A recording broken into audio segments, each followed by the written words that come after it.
warahmatullahi wabarakatuh. Kami dari kelompok 2, di sini kami akan membahas materi mengenai hukum internasional, mata kuliah pengantar hukum Indonesia. Di sini dengan saya Risma Sabel bersama rekan saya Kusman Oderanti, saya Azhara Imelta, saya Luciana, saya Sartika Indah Paraswati. Dan untuk materi yang akan kami bahas itu mengenai pengertian dari hukum internasional itu sendiri dan berbagai macamnya.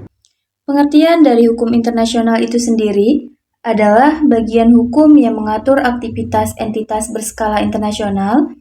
Hukum internasional juga mengurusi struktur dan perilaku organisasi internasional, dan pada batas tertentu. Perusahaan multinasional dan individu yang disebut hukum internasional ini mengatur hubungan antar negara, memberikan hak dan kewajiban kepada mereka, dan juga membuat ketentuan untuk situasi konflik dan perang. Sumber hukum internasional, menurut Mokhtar Kusumatmadja, sumber hukum merupakan jawaban atas pertanyaan di mana kita dapat menemukan hukum. Dalam konteks hukum internasional, substansi hukum internasional dapat bersumber dari praktik negara, praktik organisasi internasional, praktik entitas lain negara, dan tulisan para pakar hukum internasional. J.G. Starke menggunakan istilah material source yang diartikan sebagai bahan-bahan aktual yang dipergunakan para sarjana hukum internasional untuk menetapkan hukum yang berlaku bagi suatu situasi tertentu. Menurut J.G. Starke, sumber hukum internasional terdiri dari yang pertama, custom atau kebiasaan internasional, yang kedua, traktat, yang ketiga, keputusan-keputusan pengadilan atau badan-badan arbitrase, yang keempat, juristic works atau karya-karya yuridis, dan yang terakhir, keputusan atau ketetapan organ-organ lembaga internasional. Mokhtar Kusumatmadja mendefinisikan sumber hukum internasional ialah sejumlah ketentuan yang terdapat dalam pasal 38 ayat 1 ICJ Statutes yang terdiri dari yang pertama, perjanjian internasional, yang kedua, kebiasaan internasional, yang ketiga, prinsip-prinsip hukum, dan keputusan pengadilan dan ajaran para sarjana yang paling terkemuka dari berbagai negara. Fungsi perjanjian internasional atau International Convention, perjanjian internasional memiliki peranan yang sangat penting dalam hukum internasional. Perjanjian internasional memiliki berbagai terminologi lain seperti treaty, international agreement, Patch, General Arch, Charter Statutes, Declaration, and Convention. Perjanjian internasional berperan sebagai sarana untuk meningkatkan kerjasama internasional. Salah satu kelebihan perjanjian internasional dibandingkan dengan hukum kebiasaan internasional adalah sifatnya tertulis, memudahkan dalam pembuktian dibandingkan dengan hukum kebiasaan internasional yang tidak tertulis. Perjanjian internasional menurut pasal 2 ayat 1 huruf A Konvensi Wina 1969 atau VCLT 1969 merupakan persetujuan yang dilakukan oleh negara-negara. Bentuknya tertulis dan diatur hukum internasional. Berdasarkan jumlah pesertanya, perjanjian internasional dibedakan menjadi bilateral, trilateral, multilateral, regional, dan universal.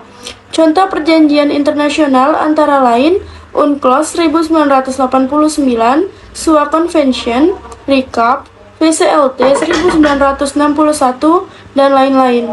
Hukum kebiasaan internasional.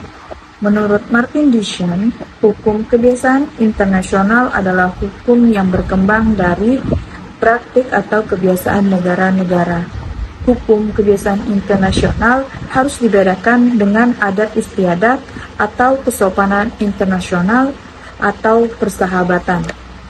Penyambutan tamu negara dengan upacara khusus, menggelar karpet merah, galungan bunga, dentuman meriam, tiupan trompet bukan merupakan hukum kebiasaan internasional.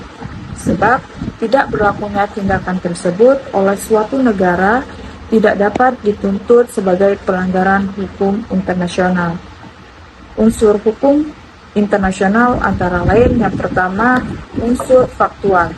Unsur faktual dalam pembentukan hukum internasional melibatkan keterulangan tindakan negara-negara tertentu, serta keyakinan dilakukan karena kewajiban hukum. Nah, yang kedua, Unsur psikologis. Unsur psikologis dalam hukum kebiasaan internasional terkait dengan keyakinan subjektif, pelaksanaan kewajiban, hukum yang dikenal sebagai opini juris. Dalam hukum kebiasaan internasional terdapat prinsip persistent objector, artinya masih dimungkinkan terdapat beberapa negara yang tidak terkait dengan hukum kebiasaan internasional atau dalam pengertian lain menolak hukum kebiasaan internasional secara terus-menerus. Bukti keberatan atau penolakan tersebut harus disampaikan dengan jelas oleh suatu negara. Sumber hukum internasional yang ketiga adalah prinsip hukum umum atau General Principle of Law. Prinsip hukum umum adalah prinsip hukum secara umum yang tidak hanya terbatas pada hukum internasional saja, melainkan terdapat juga di dalam hukum perdata, hukum pidana, hukum lingkungan, dan lain-lain. Beberapa contoh prinsip hukum umum antara lain yang pertama, pacta sunt servanda, yang kedua, good faith, yang ketiga, res judicata, yang keempat, nullum delictum nulla poena legionali, yang kelima, ne bis in idem, yang keenam, retroaktif, 7, good governance, yang 8, dati to cooperate, dan lain-lain. Putusan mahkamah atau judicial decision. Putusan mahkamah atau putusan pengadilan menurut pasal 38 ayat 1 ICJ Statute merupakan sumber hukum tambahan bagi sumber hukum di atasnya.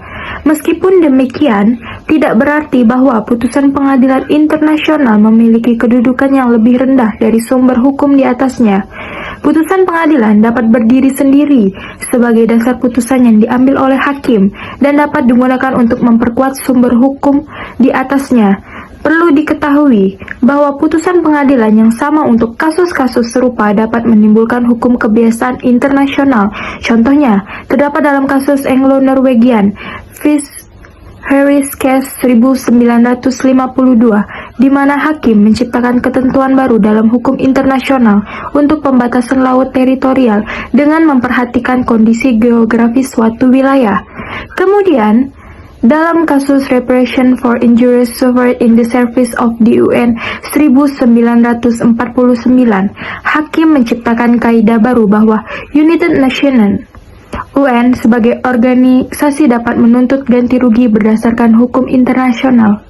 Hukum internasional yang kelima atau yang terakhir adalah ajaran sarjana paling terkemuka, our teaching of the most highly qualified publicist. Mengenai ajaran para sarjana paling terkemuka, perlu diketahui bahwa ajaran ini disebut juga karya hukum atau doktrin. Karya hukum ini bukan merupakan hukum yang mengikat. Namun demikian, banyak karya hukum yang sangat berperan dalam perkembangan hukum internasional. Sebagai contoh, pendapat dari Giddel mengenai zona tambahan di laut diikuti banyak pakar dan akhirnya menjadi hukum kebiasaan internasional. Kemudian, pendapat dari Alfred Pedro mengenai konsep warisan bersama umat manusia, the common heritage of mankind, menjadi semua konsep yang diakui di zona laut lepas dan dasar laut samudra dalam. Sekian materi yang bisa kami sampaikan dan kami paparkan. Lebih dan kurangnya kami mohon maaf. Kami akhiri. Wassalamualaikum warahmatullahi wabarakatuh.